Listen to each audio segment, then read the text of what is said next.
In the fall of 1898, four men looking for gold left Dawson and pushed into the Yukon Mountains with sleds full of food, tools, and hope for finding lots of gold. The land was cold, the nights were long, and at first the signs were small. There were quiet forests, restless dogs, and footprints in the snow too big for any person.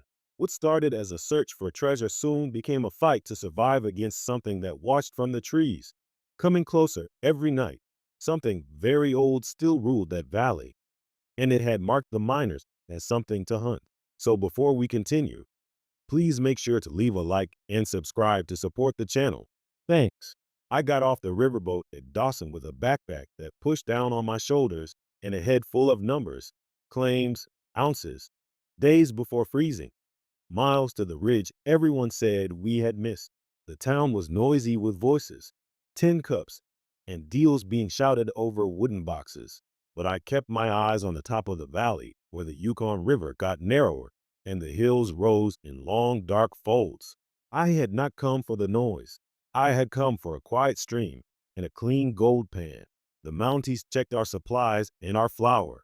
They looked at our faces the way a banker looks at his records. We passed without trouble and headed for the mountains that stood beyond the last tent lines. There were four of us. Finn had arms like tree trunks and a smile that never stayed for long. He could swing a heavy hammer all day and then argue about the price of nails at night. Jules was a trapper from the North Country and spoke slowly in a way that made men listen. He knew where the spruce trees grew close together, where the willow trees bent low over hidden water, and how far a sled dog could pull before its breathing got rough. Harris was the new guy with a surveyor's eye and a notebook he tried to hide. He had a habit of measuring everything he saw, from creek slopes to the number of beans a man should eat to keep going. I was the one who sold almost everything I owned to make the trip and still felt short on what mattered. I had a sluice frame taken apart in the sled, two good pans, a small drill, and a promise to a brother in Seattle that I would come back with enough money to help us both. We loaded the sled with flour, bacon, beans, coffee, and the iron tools we could not do without. The dogs leaned into the ropes and sent the sled runners hissing over the packed trail that followed the river and then turned east toward a line of hills locals called the Graybacks. The air got sharper each day. The first ice formed a thin layer on the river's edge and caught the light. By noon, it broke into pieces that drifted toward Dawson and knocked together with a sound that carried across the water. At night, the sky showed a pale band that moved in slow waves, and the cold lifted our breath out in soft clouds. We kept our talking short to protect our throats. On the third day, we passed the last camp that felt settled. A man in a red coat stood outside his wall tent and raised a hand without a word. He had a rifle across his arm and a line of fish laid on a willow rack. Jules stopped to trade for two fish and a handful of animal fat. The man asked where we were headed. I told him we planned to try a stream northeast where the creeks cross solid rock. He looked past me toward the dark gap between two peaks. He said the animals had been hard to find there since late summer. He said he had heard a sound at night that made his dogs crawl under the sled and cry.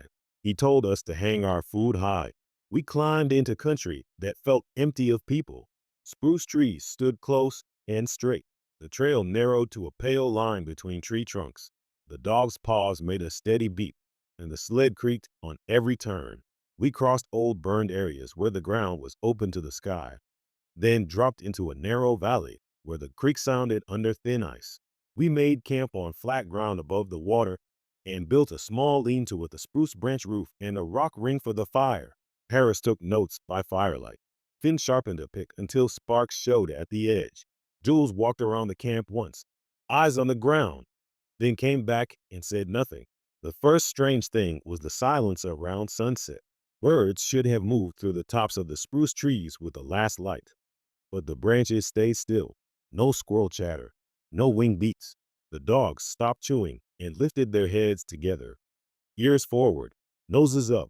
A smell moved in across the creek. It was not rot. It was not bare. The air carried the smell of a wet animal and fresh dirt. It passed and the dogs went back to their meal. But they did not lie down after. They sat and watched the darkness until the fire sank to coals. We started looking for gold in the morning.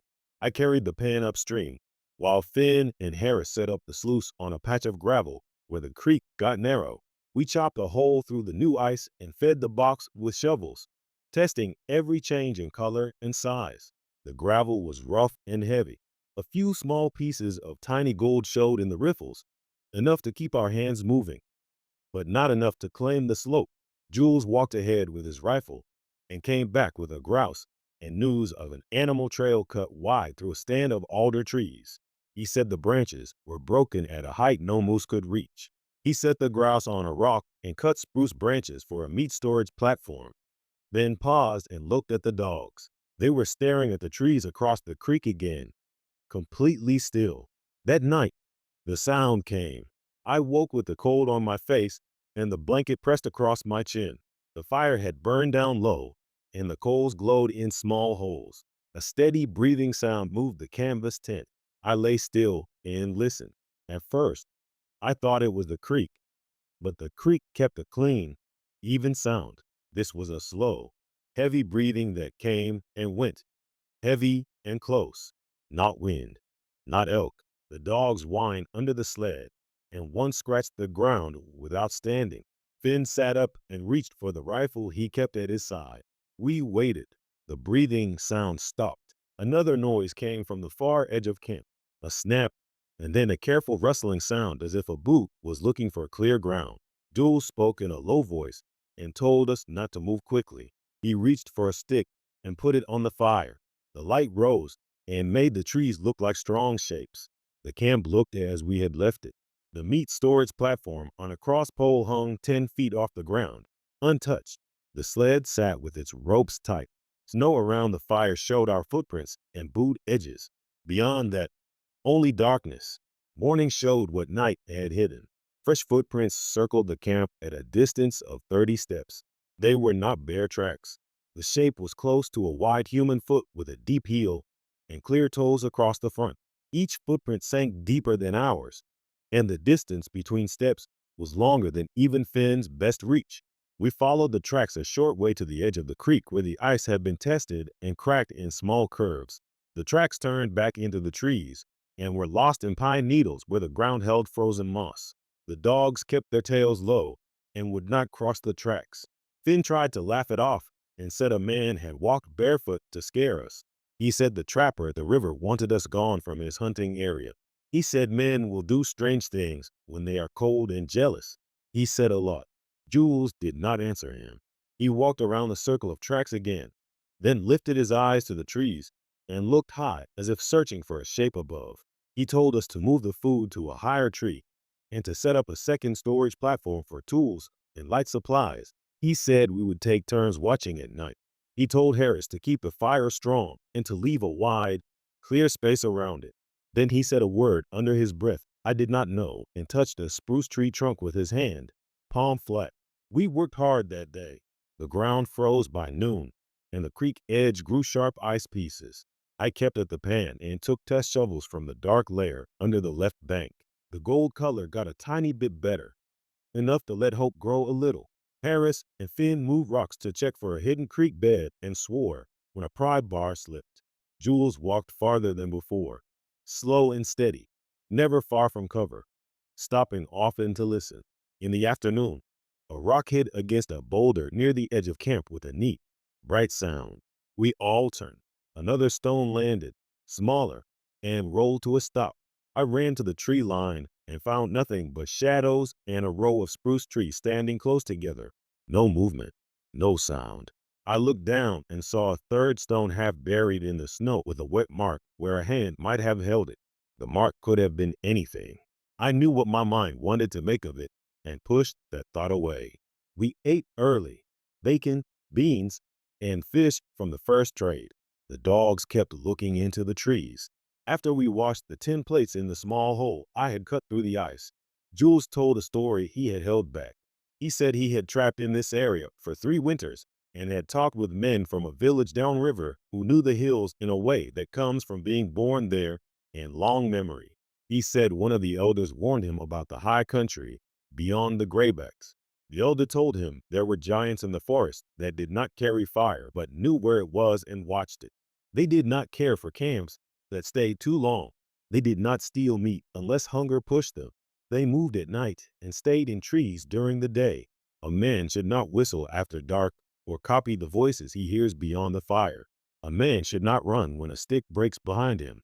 A man should not look a long time at the edge of the trees and forget his own breathing. Harris said stories follow cold places the way moss follows shade. He said we would set more snare wire and keep our heads clear. Finn put his tin plate down and said he would not be driven out by a barefoot trick. I told myself I would finish the test at the left bank, and then we would decide whether to push deeper or pull back to a better creek. I tried to measure our chances the way Harris did in rows and numbers. Food for 19 days if careful. Gunpowder for 6 charges. Sled dogs strong but nervous. Tools solid. Gold present, but not much. Unknown thing moving around us and growing bolder. The second night, we set 2 watches with 2 men each. Harris and I took first watch. The fire pushed heat at our faces and left our backs cold. The sky opened above the black line of trees, and a pale band moved in slow curves. The creek talked under the ice. Harris tried to keep his voice low and told me about his brother in Winnipeg and the machine shop they wanted to open. He said a few good weeks could buy the start of that shop. He said gold felt simple on paper and rough in real life. I kept my rifle across my knees and listened to the far side of the camp where the darkness seemed thicker. The whistles came from 3 places at once. Short 2 notes, a pause, then a single long note that ran through the trees and went flat at the end. The dogs went under the sled again and pressed their bellies to the ground. I called to Finn and Jules without raising my voice. They were already up. Jules stepped to the fire and lifted a burning stick, then moved it to the far edge of the clearing, set it down, and came back for another. He made a second light 20 steps away, so the space between had fewer shadows. He told us again not to whistle back. He said to keep our eyes on the space between the lights and the edge of the trees, not on the trees themselves. I did as he said, and saw it. A shape stood just inside the line of spruce trees, tall, wide in the shoulders, with arms long enough that the hands hung below where a belt would be on a man. The head sat low on the body with no clear neck. It did not sway. It did not move away from the light. It stood and watched. My mouth went dry. I did not raise the rifle. I did not move my feet. The shape shifted once and was gone, not back into the trees, but along the line, staying in the cover. A second shape moved behind it for half a breath, then disappeared. The whistle stopped. The creek went on. Harris's pencil snapped in his pocket without his hand on it. He looked at me, and I knew his neat rows and numbers had scattered. We stayed in our places until the sky got lighter and the cold pushed needles into our toes. The morning showed new tracks along the tree line, longer than the first set, deeper into the frozen ground. Jules measured the distance between steps with his arm and a stick and looked away. Finn walked the line 3 times without a word and then said we would finish what we came for. I did not argue. We were not the only people in this country. But in that valley that morning, I felt alone in a new way I had not known in any city or camp. We broke ice, set up the box, and fed gravel. Each of us kept looking at the trees while pretending we did not. The day held one more sign. Around noon, a loud crack sounded high above us, not in the camp trees, but on the slope where the spruce trees grew thin and the rocks showed. A dead branch fell from way up high and hit the ground near the sled with a thud that shook the equipment. It had not broken on its own. The air was still. No frost fell with it. We all looked up. I saw nothing but a line of dark tree trunks and the pale streak of snow caught on ledges. Jules lifted the branch and turned it in his hands. The break was clean and fresh. He set the branch aside and told us to bring the dogs close at sunset and to set extra wood by the fire. He told us we would not move that night. He told us to get ourselves ready for a long watch. We stacked spruce wood and dead branches until the pile stood waist high. Jules set 2 more burning sticks at the edge of camp and cleared snow around each so no spark would spread. He placed the sled near the fire and ran a rope line from the sled to a pine tree trunk, then tied each dog on a short lead close to the crossbar. The dogs settled on their back legs, but kept their heads up. Harris packed his notebook into the bottom of a bag and closed the strings tight, as if a pencil could draw anything useful from what waited around us. Finn sat with the rifle across his lap and worked the action with slow, steady pulls, then stopped and shook his head, angry at his own habit. The light dropped cleanly at the tree line, and the cold came up from the ground. I rubbed my hands and watched the space between the burning sticks and the trees. Jules told us to speak only to pass a message and to keep our voices calm. He said to call out any movement with clear words, not with shouts. He did not tell a story this time.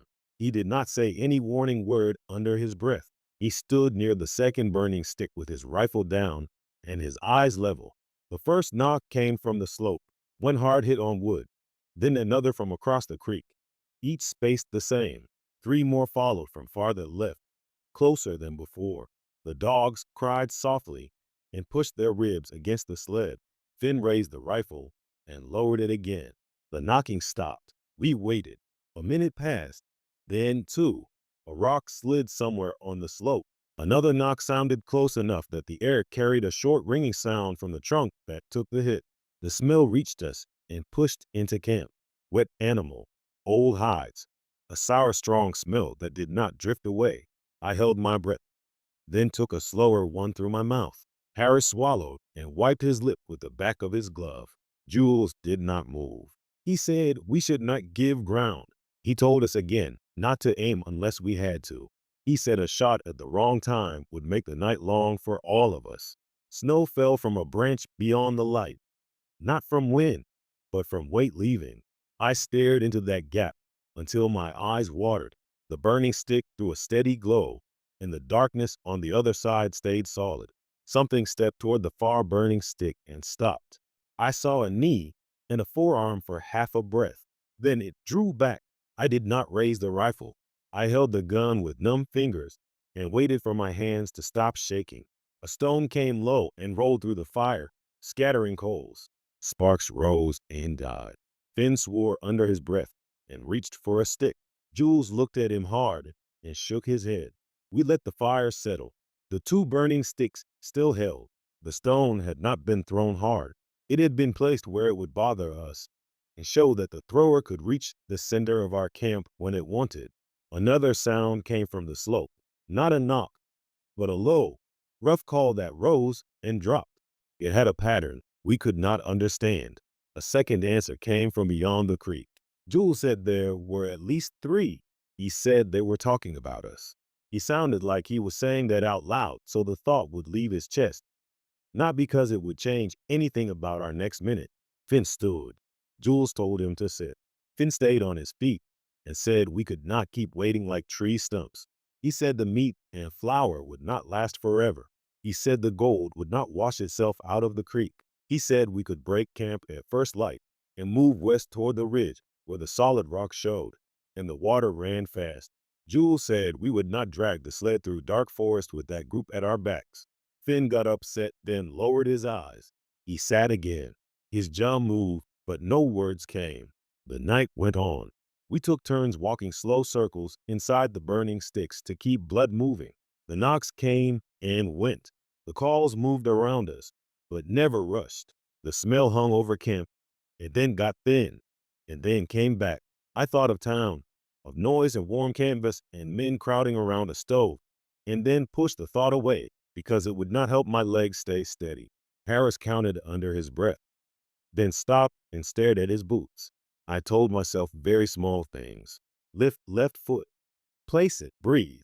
Lift right foot, place it, breathe. It kept my head quiet for a while. Around midnight, a new sound came from the storage tree, a brush on bark, a slow pull at the rope, then a deep, steady breath out. The rope creaked. We all faced the tree. The meat swung once and then steadied. A hand came into the light from the far side of the trunk, dark, heavy across the palm. It slid over the rope knot, tested it, and pulled back. The knot held. The hand did not pull again. It was not hungry work. It was measuring.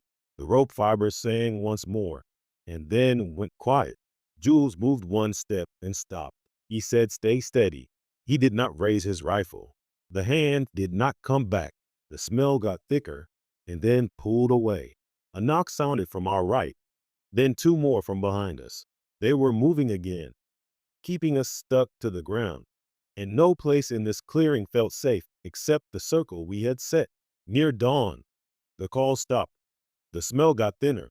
The dogs relaxed one at a time and stretched their front legs without leaving the sled. Finn stood and stomped his boots. Jules said we would wait until full light and then decide. He told us to drink coffee. The tin pot had a layer of ice on the side away from the fire. I broke it with a finger and poured. The heat ran through me and made my body feel real again. Morning showed more footprints around the camp and a pair of deep marks under the storage tree where something had pushed down its feet. The footprints on the slope fell into a line that ran parallel to us and then cut up the slope toward a group of older trees that grew farther apart. We could see marks on the tree trunks at a height above any person's reach. The marks were not from claws. They were flat as if hit with a rock or a heavy stick. We held a short meeting without any plan. Finn wanted to move west to the ridge and then north to a side stream that Harris said looked good on a map he no longer trusted. Harris wanted to leave the valley completely and go to a known camp 3 days south, then decide whether to return later with more men. Jules said leaving in panic would be worse than staying one more day. He said we should move the camp toward the open ground near the creek bend where the trees fell back, and we could see farther. He said he would go alone to the slope and look at the group of trees with the marked trunks while we moved the sled and the storage platform and took down the lean-to. He said to keep the burning sticks lit even during daylight.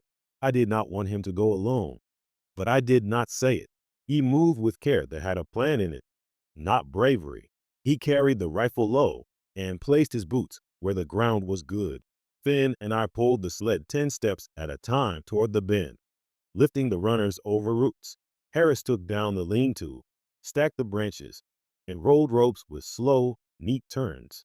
The dogs walked beside us with their ears back and their tails low. They were eager to leave, but they stayed on command. Jules came back after an hour with frost on his beard and a new worry line on his face. He said the group of trees held nests, not woven from grass, but beds made in the forks of branches where the bark was rubbed smooth. He said he found hair caught on broken twigs, dark and rough, longer than any bear hair he had seen. He said he did not touch the beds. He said he left no mark and came back by a wide circle, stepping in the old footprints we had already made as much as he could. We finished moving the camp to the bend and set the fire where smoke could rise without getting trapped under branches.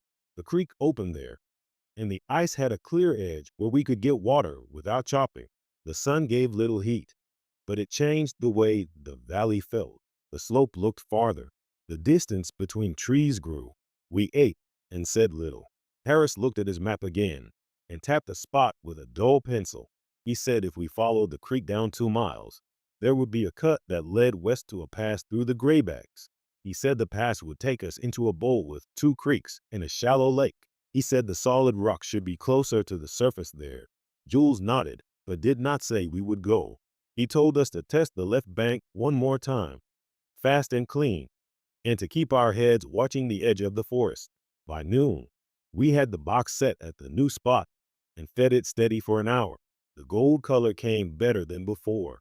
Fine flakes showed on the mat, and a small flake lay in my pan that I could pick up with wet fingers. Finn smiled and said we were not cursed yet. Harris smiled without force for the first time in a day. I let the sight of gold settle in me and held it there, not as a promise, but as proof that the ground still followed rules in some places. The ground did not hold that peace for long. A cry came from upstream, not from the slope, but from the creek bed itself, high and sharp, then deeper. Not human, not any animal I knew. The dogs jumped and pulled at their ropes, then sat again when Jules raised his hand. Water rippled beyond the ice edge, and then went smooth. We stood without speaking. The cry came again farther away. Jules said we would pull the riffles, bottle the gold concentrate, and be ready to move by last light. He did not say where. He did not have to. We kept working the box with quick hands. Every few minutes, one of us turned to look at the forest. My back felt hollow from the pull between hope and the need to keep eyes on those trees. Finn tried to make a small joke about gold paying for new boots and let it die in the air before it became a real thing. Harris measured the gold concentrate with his eyes and nodded once. Jules watched the creek bend and the slope and the open strip of sky and said nothing. In the late afternoon, when the light had a flat look, a figure stepped into full view on the slope above the bend. No cover, no tree trunk between us. It stood with legs apart and arms loose at its sides, taller by a head, and moreover any man I knew. Hair covered it in a thick layer except for the face, which had bare skin across the cheekbones and around the eyes. The chest was wide, the waist was narrow. The muscles in the forearms showed through the hair when it moved its hands. It looked at us in a steady, level way, not angry, not scared, looking us over. It took 2 steps along the slope, light for its size, then stopped again. Jules spoke in a clear voice that did not shake. He said, "We are leaving." He said, "We mean no harm." He said, "We will not follow you." The figure did not move. I could not read its face beyond the eyes and the set of the mouth. It lifted its head a bit and then turned and walked along the slope toward the group of trees with the beds. Not hurried, not slow. When it reached the shadow of the older trees, it disappeared from sight. Another figure showed for a second farther up the hill and then was gone. We pulled the box at once and packed the equipment in order. The sled took the weight with a groan. The dogs stood ready without needing a word. The fire went down to a safe bed of coals, and we kicked snow over it until no heat rose. Harris tied the gold concentrate bottle to the inside of the sled where it would not break. Finn checked the ropes twice. Jules put his rifle on his shoulder and took the lead on the trail down the creek. We moved out in a line with the dogs leaning hard. The trail felt new even though we had come in on it. Every turn looked tighter. Every shadow looked deeper. We kept our speed steady and did not run. Behind us, the valley closed without any sound to mark us leaving. The knocks did not follow. The calls did not chase us. The smell did not ride our backs. The dogs pulled as if they knew where the trail would get easier, and I let their rhythm set mine. I did not look over my shoulder until the bend took the campground out of sight. Then I looked once and saw only trees and a pale strip of ice. We pushed along the creek until the trees opened to a narrow meadow where snow lay in a clean sheet, and the light came down flat from the sky. The dogs slowed and looked back, ears high. Jules lifted his hand, and we stopped. The silence pushed in again, the kind we had felt the first night. I heard nothing behind us, but my chest still tightened. Finn set the sled runners in a groove of snow and pushed down his boots. Harris looked at his map without opening it as if a folded square could help him read the darkness. Jules pointed west where a small cut ran from the meadow into rising ground. He said the pass lay that way.